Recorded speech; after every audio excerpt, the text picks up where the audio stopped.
Então aí vamos lá, começando o segundo capítulo aí da série de engenharia de pista, com talvez, né, o tópico mais relevante aí para encontrar desempenho dentro de um carro de corrida, que são os pneus. Nesse primeiro vídeo eu vou falar sobre a pressão de pneus, como a gente vai encontrar a nossa pressão alvo que a gente quer rodar, como a gente os sinais que os pneus dão que eles estão perto dessa pressão ideal de funcionamento e falar, né, depois dos outros vídeos um pouco sobre como escolher os compostos e um pouco sobre os danos. Mas vamos lá, focando agora na pressão de pneus. Para começar, né, qual é a lógica por trás de mexer dentro da pressão de pneu? Tem dois pontos principais. O primeiro deles é a gente controlar o tamanho da nossa área de contato, né? E eu acho que é uma maneira boa de ilustrar isso através dessa figura, que mostra a diferença do quanto que o pneu está, né, encostando no chão, quando ele está, por exemplo, aqui com 42 PSI, e aí vai reduzindo até chegar em 16 PSI. Você pode ver isso, por exemplo, quando o seu pneu está quase vazio lá no carro, né, ele começa a ficar com o ombro dele um pouco mais cheio, você vê que ele fica quase plano lá no chão, ele tem mais contato, né? Só que isso vem com uma perda, por outro lado, né, que a rigidez do pneu. A rigidez do pneu diminui e quanto menos rígido está o pneu, menos força, teoricamente, ele consegue devolver antes dele dobrar um ponto que vai começar ou fraturar o pneu, e aí você vai ter um furo que vai acontecer de repente, uma falha catastrófica nele, ou então, né, simplesmente reduzir a resposta do seu carro. Então ele vai agir como uma mola que vai absorver os movimentos, né?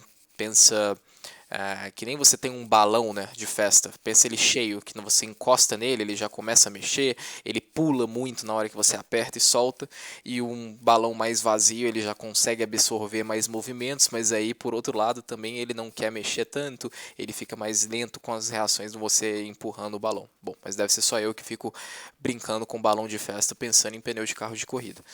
Mas enfim, se você gosta um pouco mais de gráfico aqui, é mais ou menos mostra, né, o que, que é isso. Então aqui a gente tem a rigidez, no caso aqui é a rigidez vertical do pneu, né, que é um outro fator a se considerar. Quanto mais você encher o pneu, mais alto o seu carro vai ficar, né, porque ele, como você colocasse uma mola mais dura no carro, e esse gráfico aqui mostra essa relação. Claro que não vai ser isso que vai mudar a altura do seu carro drasticamente, mas também é um outro efeito. E aqui a gente tem o aumento da pressão de pneu à medida que esse gráfico vai andando para a direita, e é uma relação meio que quase que linear, né? Então, quanto mais pressão do pneu, proporcionalmente você vai ter um pneu mais rígido. E aqui é só assim, um pouco vai falar para frente das outras linhas são as diferenças de cambagem, né? Mas isso é tópico lá pro outro vídeo, se eu não me engano, no capítulo 5. Mas embaixo na descrição tem a descrição tem o título aí do que eu vou abordar em cada vídeo. Então aí seguindo, né? Quais são os sinais que a gente está perto da pressão correta? A ideia é a gente colocar a pressão de pneu que vai trazer a melhor área de contato possível enquanto o pneu está andando. Então lembra que eu comentei que aqui, vou até colocar aqui uma caneta. Quanto mais você tirasse ar do pneu, mais ele entrar em contato. Bom, enfim, esse pneu aqui que está com essa área de contato maior, ele está parado, né? Na hora que ele começa a se movimentar, acontece que a deformação dele e a maneira que o pneu começa a mexer mesmo enquanto você está andando com o carro, né? Você anda de bicicleta, dá para perceber um pouco isso, né? Na hora que você está com o pneu mais cheio, a bicicleta rola mais fácil porque tem menos pneu com o chão, e quando ela está com o pneu mais vazio, você sente assim você jogando a bicicleta muito mais. E por que acontece isso? Isso aqui é um pneu inflado corretamente, isso aqui é um guia de pneus de rua, mas se aplica de maneira bem similar ao que é o dentro dos pneus de corrida. A gente tem a melhor aderência possível e a melhor vida do pneu. Então você vê que aqui ele está com o contato certo, né? A maior área de contato possível. Na hora que você tira muita pressão, o que acontece é que as bordas começam a ter contato e o pneu ele acaba dobrando para dentro. Então esse meio aqui não tem contato com o solo, e aí você acaba gastando muito essa parte do pneu e também perde essa área de contato, além da rigidez lateral do pneu diminuir a capacidade de resposta Diminuir é uma palavra meio complicada, mas vamos colocar assim por enquanto, né, do seu veículo. E se você aumenta muito a pressão de pneu, você só vai usar a parte central dele, porque ele literalmente vira um balão cheio, né? Que a gente pode ver que ele está em contato aqui só nessa área, igual está desenhado aqui, e não vai usar a parte de fora do pneu. E isso, naturalmente, quanto menos você está encostando no chão, né, menos aderência você vai ter. Aí como que a gente chega nessas pressões ideais? Uma maneira é a gente procurar informações do fabricante de pneu. Aqui eu coloquei, por exemplo, o catálogo da Michelin atual, que mostra as recomendações deles, quanto a máximo que você pode usar, a pressão mínima que você pode sair. Nesse caso aqui é o pneu dianteiro do Porsche Cup 991. Então aqui tem umas recomendações de sair o mínimo com 1.2 bar na frente, né, que se eu não me engano dá 17 aqui, alguma coisa assim, enfim. Essa conversão não é muito perto da minha cabeça, mas se você tiver curiosidade, coloca no Google, é bem rápido de converter. Então aqui 1.2 bar, e aí de acordo com a cambagem que você coloca no seu carro, ele vai ter recomendações diferentes, né, de pressões mínimas quente. Então a partir de baixo daqui é bem provável que seu pneu não funcione. Muito para cima disso também é bem provável que seu pneu não funcione, mas tem vários métodos que eu vou colocar para a gente ter uma ideia, se a gente está próximo, né, do ideal. Então, primeira maneira é olhar essa recomendação do fabricante. Se você corre com pneus de rua, a recomendação do fabricante não vai ser para o uso de pista. Então, eu assim, recomendo assim, sai com o que está um pouco da rua, coloca, sei lá, umas 10 libras, né, falando na medida que a gente usa aqui no Brasil, 10 libras, ou então vai 0,6 bar acima do que o fabricante recomenda, pelo menos para dar segurança no pneu, né, que sempre vai ser mais seguro você andar com mais ar no pneu do que menos. Você vai ter desgaste, mas seu pneu vai ter menos chance de fraturar, ter alguma falha, você estragar o pneu. Vou comentar mais sobre danos em pneus depois. Mas sempre se você está na dúvida, coloca para cima, porque para baixo seu pneu vai falhar e vai furar.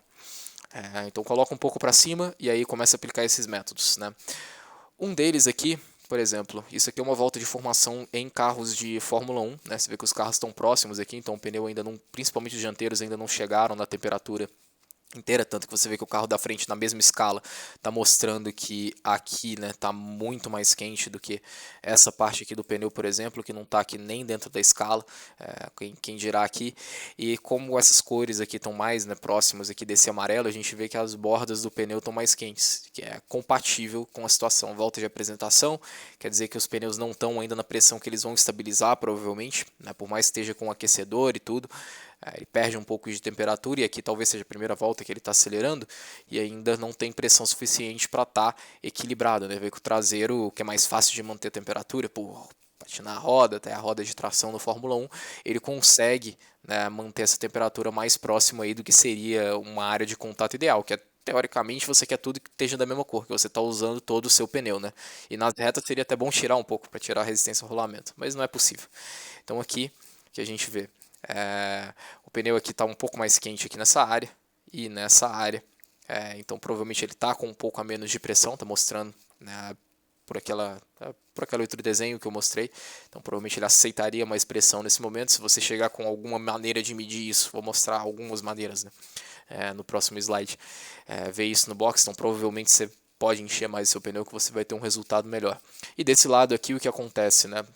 Provavelmente aqui, se a gente vê que é uma curva para a direita, então essa roda aqui, essa parte aqui do pneu não está em contato aqui com o chão, então se ela não está em contato com o chão, ela não vai ganhar temperatura.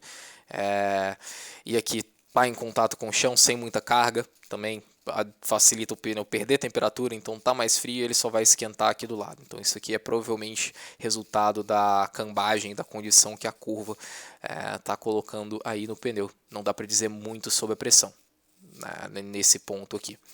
Algumas maneiras de medir isso, né?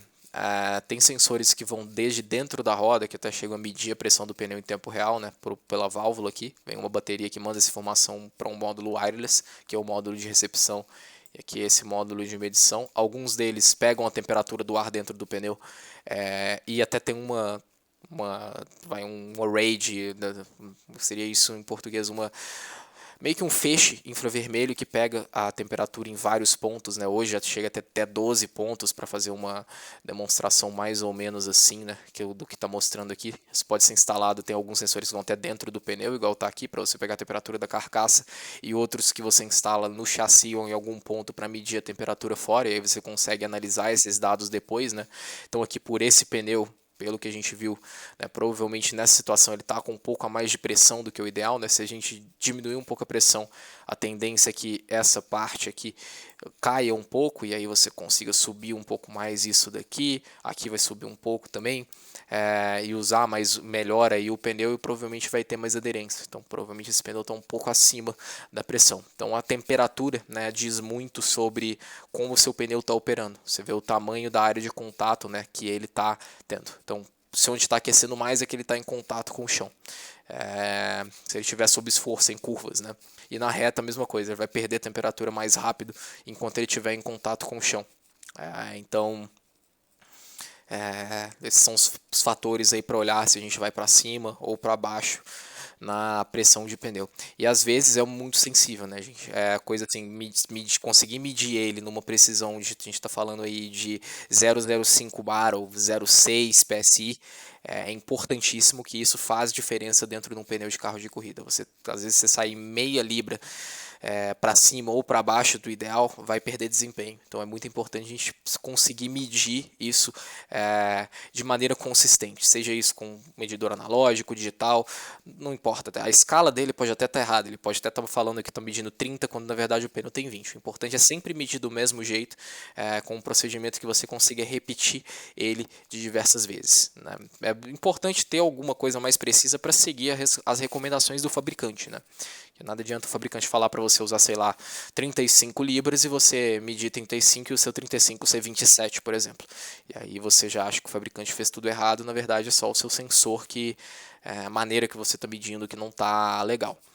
Agora falando de pressão de pneu na chuva, né? Na chuva já vai para um lado completamente diferente, que as temperaturas de pneu não vão te dizer muita coisa, mas sim a quantidade de água vai te falar alguma coisa.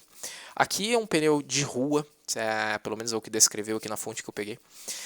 E aqui é o seguinte, é uma água que eles colocaram um corante junto com uma câmera de alta velocidade. Essa primeira imagem, o pneu tá parado, né? Tá a roda parada do carro, eles colocaram uma câmera por baixo do vidro, então pensa que é assim, tem um vidro e aí tem uma câmera filmando aqui e aqui tá o pneu, né? E aí colocaram água aqui em volta para ver, né, como que o pneu se comportava. Então isso aqui, ele, se eu não me engano, a 35 libras, parado, né? Então a gente, você vê claramente onde que o pneu está em contato com o chão, consegue ver o tamanho da área de contato muito bem. Nessa segunda foto, ele ainda com essas 35 libras, porém andando a mais ou menos 60 milhas por hora. Você vê que aqui a água está escoando, está passando para cá, você tem contato do pneu com o chão, né? Aqui o pneu ele foi baixado para 30 libras, então, e você tem que lembrar o seguinte, a água batendo no seu pneu vai esfriar ele bastante, então assim, você não vai ganhar muita temperatura, e o tanto que sobe, né, quente, que, vamos lá, da ordem básica, 6 a 8 libras, né, que a gente está falando da diferença entre quente e frio na maioria das situações. Na chuva, quanto mais água tiver, menos vai subir. Então também tem que levar isso em consideração.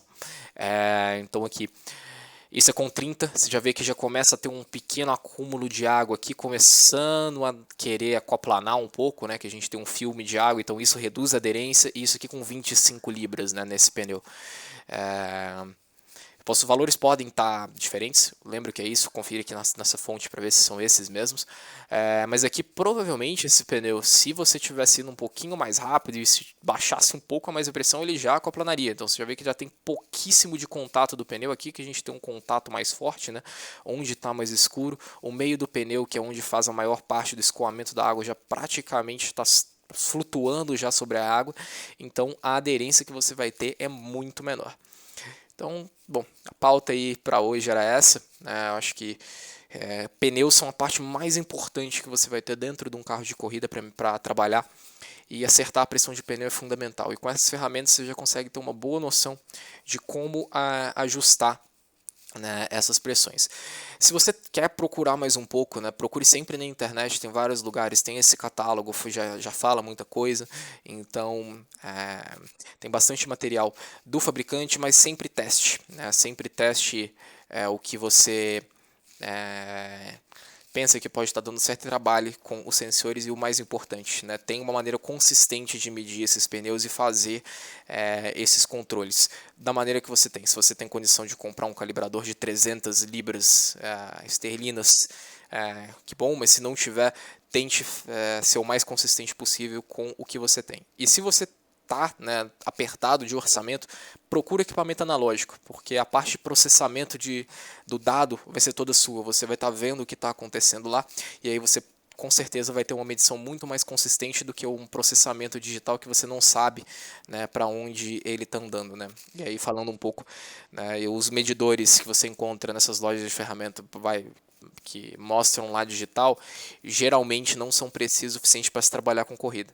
Principalmente, né, quando a gente coloca pneus que tem um pouco de água lá dentro, que sobe a pressão muito mais rápido, que às vezes não dá para controlar a umidade, e também com temperatura, para medir a pressão a 120 graus, às vezes o sensor que está lá não consegue, né, com 120 graus ele já começa a ficar bastante descalibrado, que às vezes o ar lá dentro chega a isso. Então, sempre tenha controle dessa medição, que é o mais importante. Obrigado.